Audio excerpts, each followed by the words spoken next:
comportement durable. J'ai demandé de voir, je sais qu'il y a des prérequis. Il faudrait parler, il faut que ce cours soit très participatif. Vous verrez que ce n'est pas compliqué. On pose des questions, on échange, et puis on avance. Ok. Oui.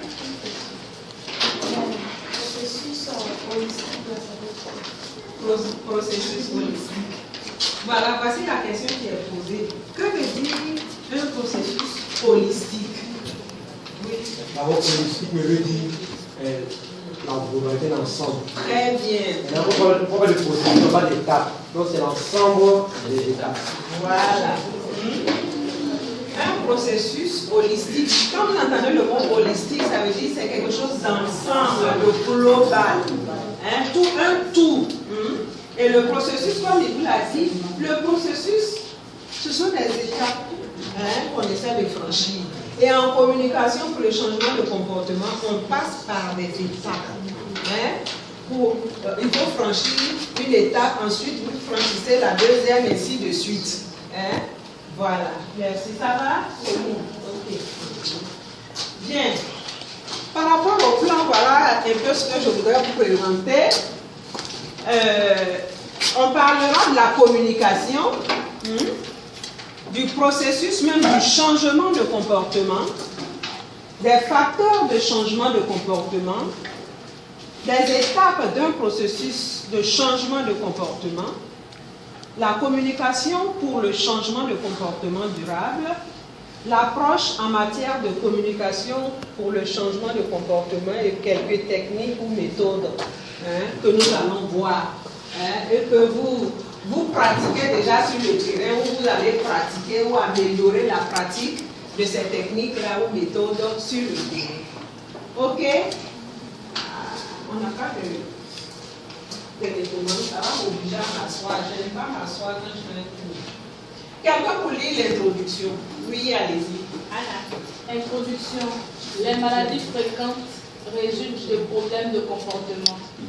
Un changement de comportement pourrait avoir une influence sur l'évolution de la morbidité et mortalité des pathologies. Ok. Donc, on va essayer d'expliquer, mieux se comprendre au fur et à mesure que nous allons avancer. Donc, on dit, au niveau de l'introduction, on dit que les maladies fréquentes résultent de problèmes de comportement. Qu'est-ce qu'on veut entendre par ça? Oui. Jean-Blé. Ce sont nos comportements que nous pratiquons dans la vie quotidienne. Voilà, qui peuvent entraîner des problèmes de maladie, par exemple. Oui. Madame, ça peut être un problème sur soi-même, c'est-à-dire sa consommation d'alcool, tabac, de drogue, etc. Ça peut être un problème environnemental, un problème d'hygiène. Oui. Ça peut être un comportement de mauvaise hygiène, jeter les ordures devant sa porte, ne pas nettoyer sa maison, se laver les mains. Ok, c'est très bien.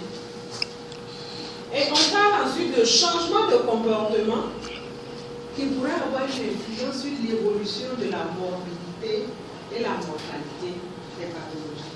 Qu'est-ce qu'on entend par morbidité?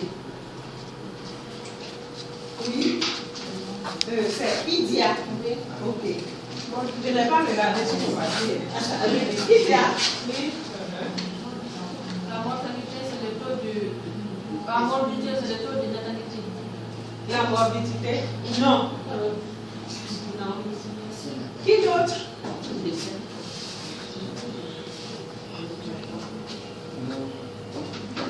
Oui, essayez, n'hésitez pas. Quand on tombe, on se relève. Sur le taux de décès.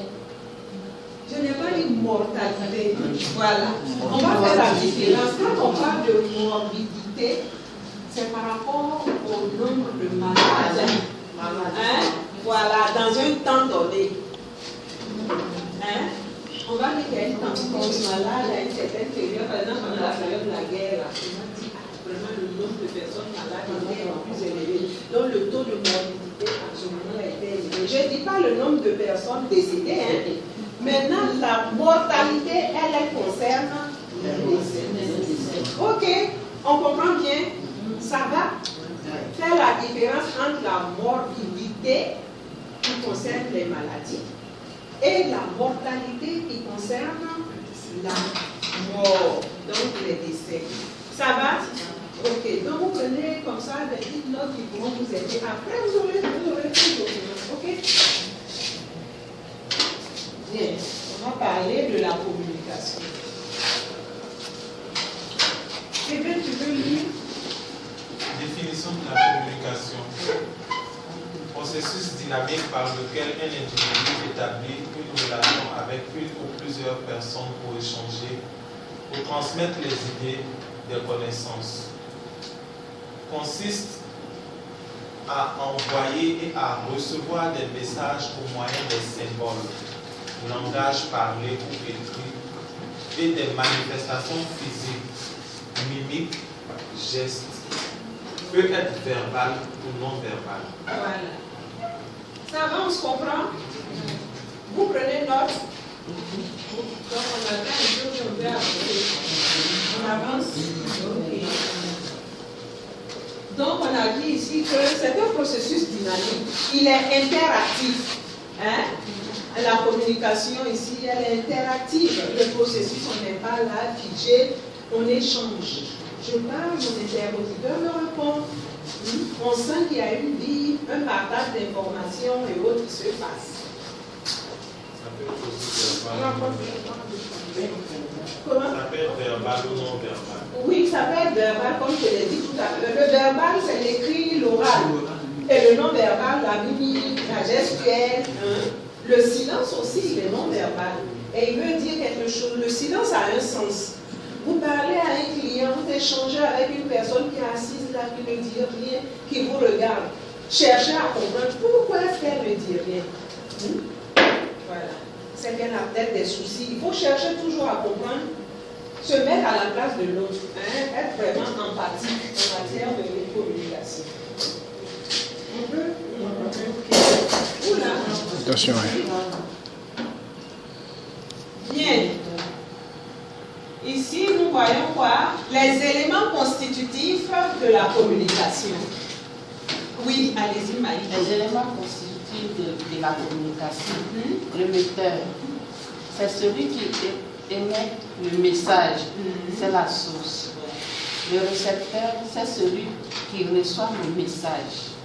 Le message, c'est le contenu de la communication.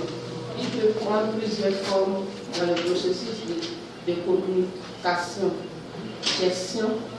gestuelle, verbale, dansée, écrit, chanté. Il peut relever du langage tel que les mimiques du visage, les regards, la façon de se sentir, la tenue vestimentaire. Hein? Ici, voici déjà des éléments. On parle de l'émetteur, du récepteur. L'émetteur, c'est celui qui parle, qui est le premier à parler, hein, qui émet. Et le récepteur, c'est celui qui écoute. Ensuite, on a un message. Quand on parle, c'est un message que nous voulons faire passer. Donc, c'est un échange. Je peux aussi me mettre là à la regarder, à ne rien dire. C'est aussi un message. Elle va l'interpréter et puis donner un sens à ce que j'ai fait. Donc, on a parlé ici du langage paralangage où on fait allusion à la mimique du visage. Vous arrivez quelque part, vous voyez quelqu'un dans une position. Vous voyez la personne, elle est assise dans une position. Ça va? Voilà, tout de suite, moi je vois ça, je me pose des questions. Ou bien vous voyez quelqu'un qui parle, qui renfrogne le visage, et tous ces éléments-là sont à prendre en compte. Il faut faire attention à tous ces aspects. Quelqu'un arrive habillé d'une certaine façon, bon, on lui colle tout de suite une étiquette. C'est vrai, mais ce n'est pas toujours vrai. C'est vrai, on dit que la vie ne fait pas le loin. Il est nécessaire quelquefois pour ouvrir certaines portes. Ok? Voilà. On ne dit pas de porter, comme on appelle, quand on va en activité, par exemple, de se mettre sur des hauts talons. pour aller percer les pieds des gens ou les blesser, surtout quand on travaille avec des enfants, comme moi je donne un cours ici de communication, c'est le conseil que nous donnons aux gens. Et puis, il ne faut pas être extravagant quand on va par exemple travailler avec la communauté. Il faut adapter son habillement, ses attitudes à la communauté. Sinon, quelquefois, la communauté vous rejette.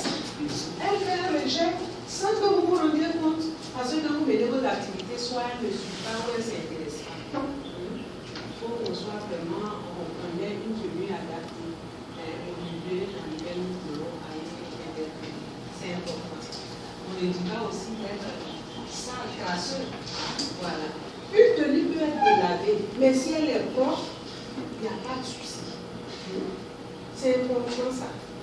Il faut le retenir.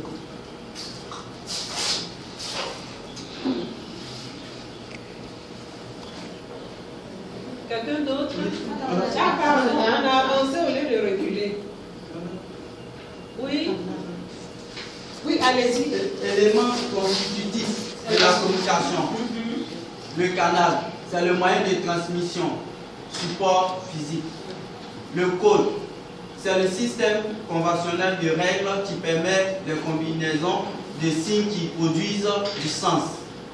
Il permet de déchiffrer, de décoder. Le code doit être commun à l'émetteur et au récepteur. Exemple, lever la main signifie qu'on a une préoccupation ou qu'on souhaite parler. Le feedback ou rétorsion, c'est la réaction du récepteur du message vers l'émetteur ou le retour de l'information à l'émetteur. Ça va? On dit ici que le